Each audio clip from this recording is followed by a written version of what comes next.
बिस्मिल्लाहिर्रहमानिर्रहीम। अस्सलाम वालेकुम नाजरीन।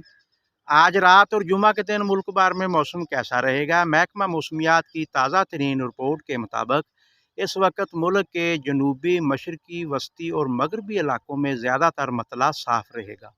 कश्मीर और गिलगित बल्तिस्तान में कहीं गहरे बादल मौजूद हैं।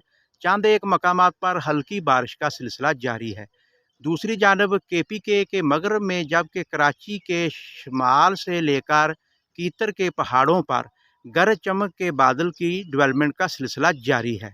कल बलूचिस्तान से ईरान की जानब से बादल सफ़र करेंगे।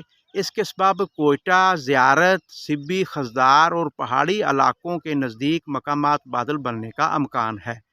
तो अगर बात की जाए सिंध के शुमाली इलाकों की, तो सिंध के शुमाली इलाकों के दर्जा हरारत में वाज़ा तौर पर इजाफा देखने को मिलेगा। तो अगर बात की जाए पंजाब में 11 अप्रैल वाले दिन मगरबी हवाओं का सिलसिला के साथ मौसम कुछ ख़राब होगा। कहीं हल्की बारिश होगी और कहीं ज़्यादा बारिश होगी, और कुछ इलाके ऐसे भी होंगे जहां बारिश के अमकान मौजूद नहीं हैं। तो इसी के साथ हम इजाज़त चाहते हैं। अल्लाह हाफ़िज़।